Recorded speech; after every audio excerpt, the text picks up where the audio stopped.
Great. Now that it's finally quiet... Come on! The kids freaked out. Half of them ducked while the others rushed to their moms on the other side of the room. What was that? I'm sure it's nothing to worry about. I'll go check it out. David stepped forward from his guard post near the door. Luna, I should check. We can both check. This is the safest place in the compound. One of the maids probably broke a mirror or something. Juniper gave a worried look to Trinity. She knew about the attacks, but Trinity gave a sincere smile to her friend. Trust me. Trinity tried to stay with her smile. Come on, let's make these so we can show the Luna when she gets back. She's gonna be so excited. Trinity and David left everyone in Juniper's capable hands. David stepped in front of Trinity protectively at the sound of running feet. But it wasn't an attacker. It was just Julie, one of the housekeepers, running in terror down the hall. Julie, what happened? Julie sucked in a huge breath and blurted out, There's a ghost on the 4th floor. I saw it with my own eyes. A ghost? She'd heard of plenty of creatures, but a ghost in their house? She looked at David incredulously. David tried to stifle a smile. Julie. Nope, I'm not staying in here until that thing is gone. I'm taking a break. Julie ran right past him out of the house. Never thought I'd find a superstitious werewolf. She could be right. But it was the 4th floor, where a certain someone sits in a rocking chair in a white nightgown. David's jaw dropped. You saw her? I shouldn't be surprised. You're his mate. Of course he introduced you to. I may have done the introducing myself. Come on, let's make sure Julie closed the door. They didn't need any more surprises. Or Reece getting upset that his mom's room was open.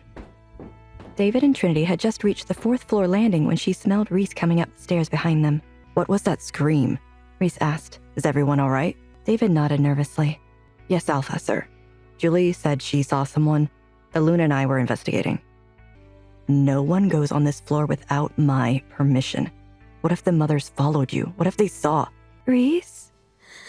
Trinity gasped at the weak voice from down the hall. All 3 of them turned in unison, and there she was, the ghost of the 4th floor, Luna Lyla Gray, leaning weakly against the wall by her door. She could barely stand. Each step she took shook her whole body, making her ghostly nightgown sway. Mom! Reece ran to her. He scooped her into his arms, squeezing her to his chest. He glanced back at Trinity and David. She's real. She's awake. Then, turning his head slowly to stare down at her, he whispered, Mom. You're awake. Lila's jaw trembled. You've grown so much. Reece laughed. He swayed with his mom in his arms. Trinity could see the tears in both of their eyes after that. He kept whispering even though they could all hear him. How are you awake, Mom? What happened? I missed you. I'm sorry. I'm so sorry. I should have been here for you. Don't hate me. Please don't. As his tears flowed down his cheeks, Trinity heard David turn around. This is their moment, a family moment. She turned too. She only took 2 steps before she heard Reece. Where are you going? He asked her. I left the families downstairs. We should let them know we were right. Nothing's wrong. Wait, Lyla said. I know you.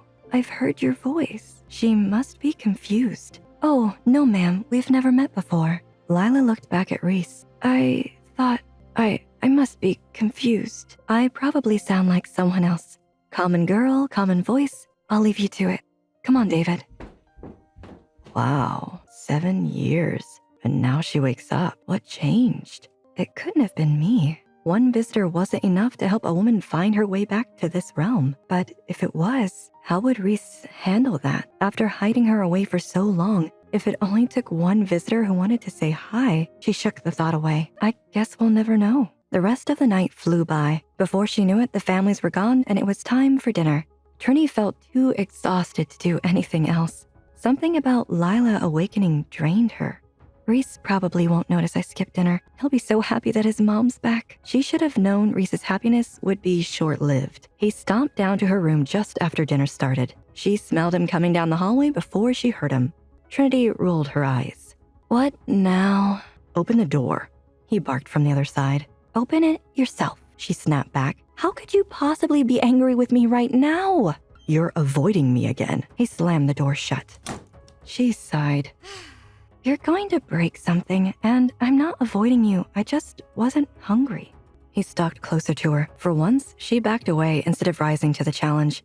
What did you do? he asked her. What? My mom spent 7 years without so much as a word, but you visit her and now she's walking around. Do you have to blame everything on me? You heard me talk to her, Reece. That's all I did. That's it. That can't be it. What did you say to her? Tell me. She shuddered at the force of his voice.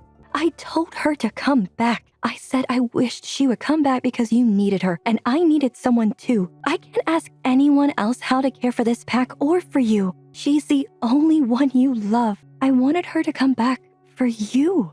But Reece backed away. But she heard you. She must have. She wouldn't have heard your voice anywhere else, and no one sounds like you do. You are one of a kind.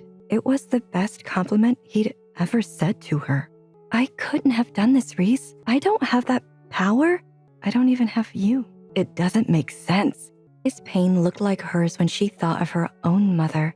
If they were a normal mate couple, Trinity and Reece could have bonded over losing their mothers. They could have laid in bed, tending to each other's heartache. Instead, Reece stormed into her room to accuse her of what? Finding some secret way to bring his mother back? As if Trinity had committed a crime by simply existing. Even if I did help your mother, shouldn't you be saying thank you?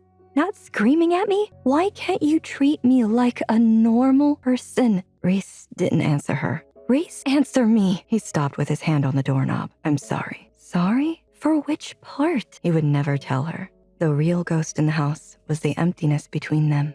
Want to know what happens next? Click on the link in the description below to watch further episodes of Chosen by Fate, Rejected by the Alpha.